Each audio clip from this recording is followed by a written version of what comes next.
Peter, I found it. Yeah. And then queen a5. And, Check. and there's some kind of a stalemate Stalemate, It's yes. on the board. Oh, is there a stalemate? Oh my Stalemate. god, he doesn't give a check.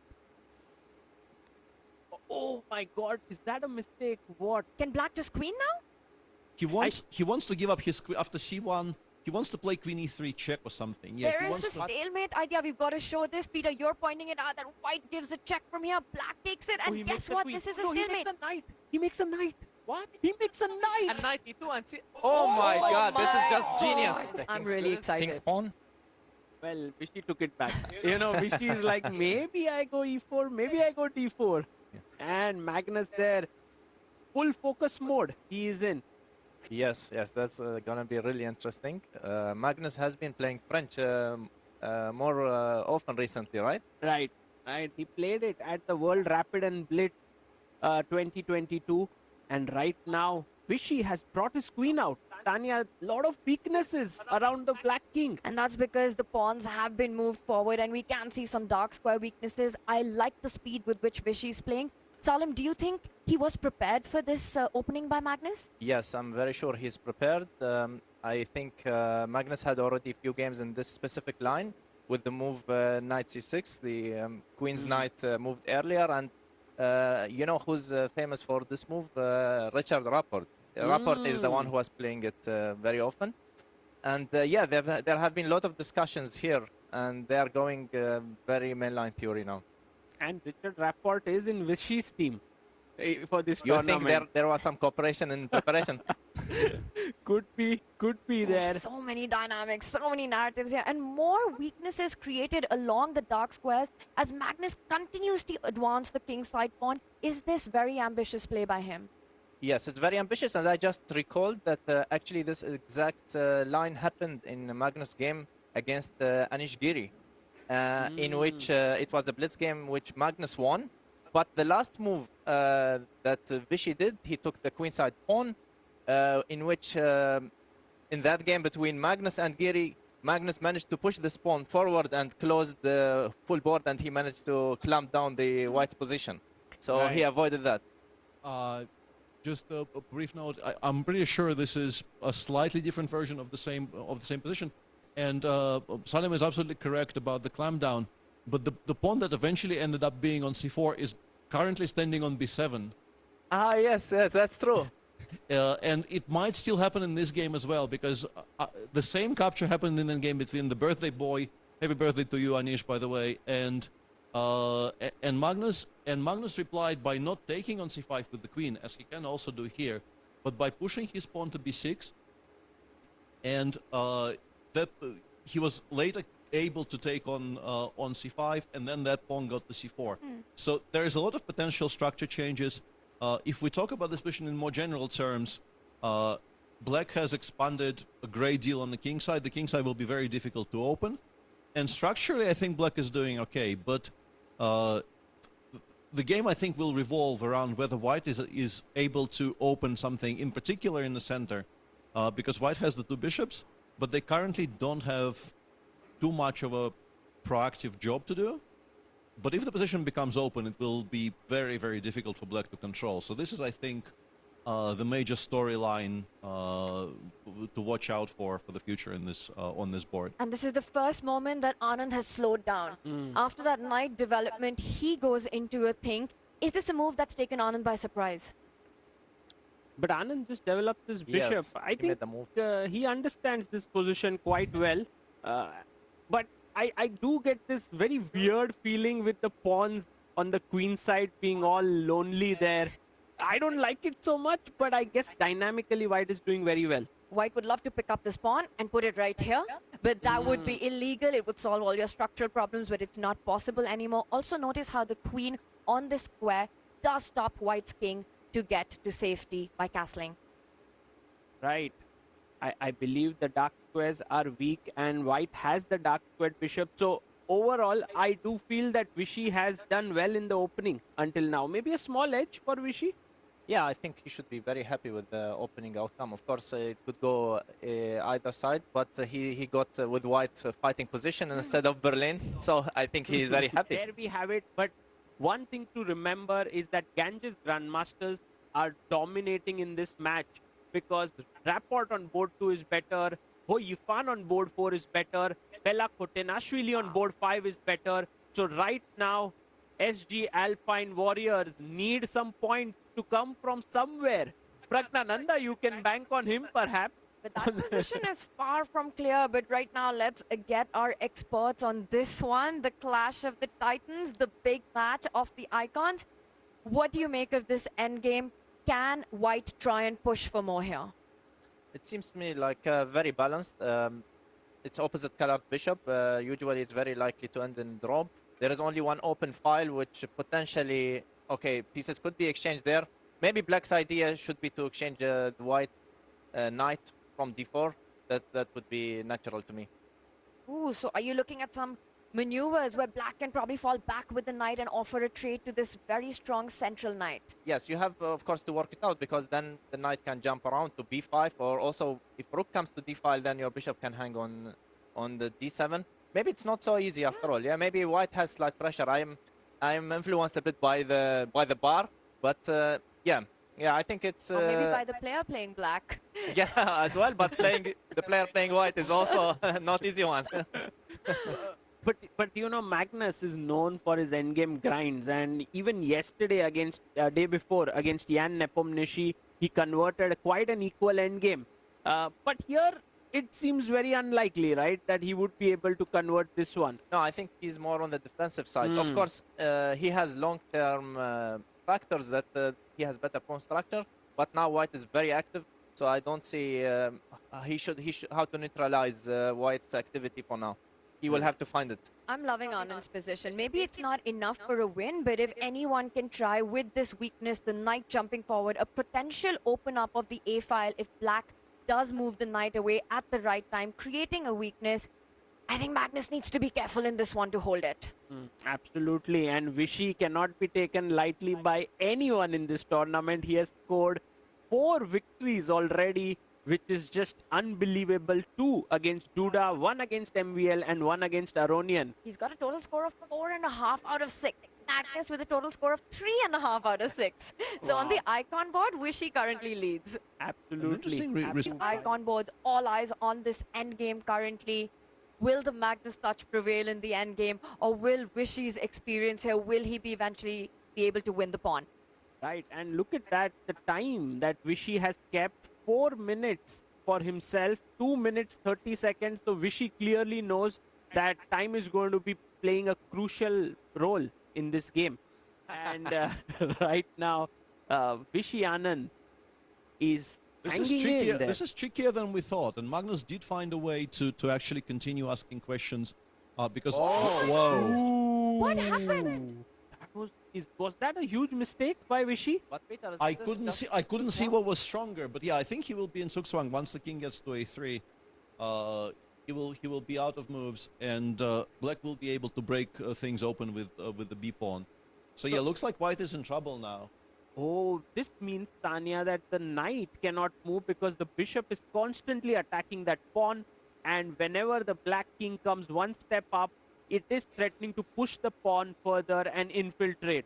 And so that means that actually Magnus might provide the most important win for his team. And huge update that Pragnananda has already got a win for the team. So it all comes down to, in this endgame, can Magnus add up the points for the SG Alpine Warriors? He's doing everything right so far. Yeah, 7-5 is the score right now in the favor of Ganges Grandmasters. And Tanya, Salim, we mustn't forget there's one more board going on. We will come back to it later, between Elizabeth Pate and Bella Kotenashvili. But for now, Magnus. All eyes on this one. Notice how White has got 2 weaknesses on other ends of the board. Black's bishop does attack the kingside weakness, and now once there is a break on the square, the king will target the other weakness. But I figured out what Anand wants. If Black actually makes this pawn break right now, we take this pawn, we give a check immediately, and once he pick up the pawn on a5, notice how the knight on g3 actually prevents the king from entering anywhere on the king side. And now we just sit with White. We go king a3, king b2, king a3, king b2 forever. And this might actually hold. And Magnus has a very famous relationship with fortresses. He is very much on the record saying fortresses don't exist. But this, yeah, but this might be one. how would you explain a fortress to our audience, Peter? The fortress is a position where you're clearly behind. Very often you're behind on material, but you set up your pieces in such a way that progress cannot be made. And you just sort of sit and wait, and despite you basically doing nothing for the rest of the game, there is no way to break open your defenses. And this might be one of those positions, but Magnus is doing the right thing, but by not committing to the break yet and continuing to sort of ask these weird little questions of Anand. I wonder if he wants to... I see an idea for black, but it could be very risky that at some point to go b4 and infiltrate in the center. Yes, I think this is probably what Magnus is going to go for, because that other setup that I was discussing does look very drawish. So I think he goes king d4 here. Will he take Will the he take pawn the or pawn will he go the other way? Sagar, big moment. Wow, very big. Yeah, and he's thinking on 20 seconds here, by the way. He's Huge decision. And he's did you see pausing that? pausing on 20 seconds and assessing his options. He goes in. And he goes in, with yeah. the king. Fantastic game. Absolutely Wow. fantastic game. This is all in. And you have to see that if black manages to come to f2, the knight is trapped. Wow. Simply. And the Wow. bishop on f3 is doing good job guarding the a8, which is where white is going to queen. But still, white might have some resources here. Maybe he can think about giving the h pawn at some point, and keep the knight. This Maybe, is yeah. that bishop versus knight position where bishop, being a long-range piece, doesn't only attack the pawn but also stops white's counterplay from queening a very key piece in black position. Magnus Carlsen with a big threat, walking up the board with his king and winning huge material. Right, but Vishy here, the bar suggests that he still can hold this game, but where is his draw? How can he do it? How can he Exactly. hold it? What is the time situation? Because here every move is could be lost, and it's a every move is very important. So what's going on with the time? Well, the clock is in Vishy's favor because it's Magnus Carlsen who's down to 20 I seconds. Vishy think- over a minute. I think the point might be that we wait for the king to come further, and then we sacrifice. We go like d5 and then knight takes f5 in some order. But Wow. some Knight. very precise Wow. calculations need to be made here, because otherwise this backfires and loses for white. I Wow. can't so far figure out exactly what's going on. But notice how Magnus doesn't even go king to the dark square here, because he wants to have more threats, and he wants for now to force Vishy to... Oh, Vishy plays it. Yeah. He gives up one of his pawns and he pushes the other pawn forward. Wow. And then he will sacrifice his knight and push another pawn forward. Yeah, he wants to put that pawn on a7, wow. and now the problem for Magnus is if he plays b4, we will take on b4, and then he has to, in order to try and queen the c pawn, he needs to deny the white king the c1 square. But if he goes king d2, He there is does that. always knight f1 check. There is always knight f1 check. Oh, Wow. Vishy must find Oh that no, he's check. reaching for the pawn. Oh, he pushes it And forward. can black now start pushing his own pawn and create a passer? We go knight f1 check immediately. And what Ah, about bishop first g2 check. first? But then knight f1 But- comes anyway. Then knight f1 is always going to be playable. This And is that's some grandmaster level analysis that we're witnessing right now. It is a crazy position. Is this one of the most fascinating endgames we've seen? I think so. This is so exciting because Magnus is trying his best to break through while Vishy is not letting him do so. And the entire match is actually hinging on this game. It's on the he board. sacrificed He's his gone knight sacrifices f5 the here, and this knight. needs to be calculated very cleanly, because for instance you can take... Oh, it's a blunder. Oh!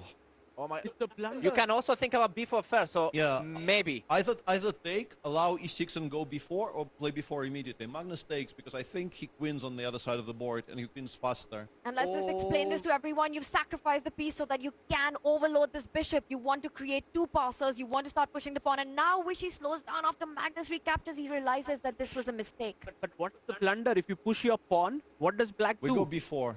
You're too fast. Oh, the black. And if we push our pawn further, This apparently... Check with check. takes, king moves to the Oh side. my God! Also, there will be the c3 check if you go to a2, stepping out of checks. Yeah. Oh. Magnus, Vishy Like is in a king- think tank. Yeah, let's continue this. Like king a2, c2, and queen, Queen. and then c3 check.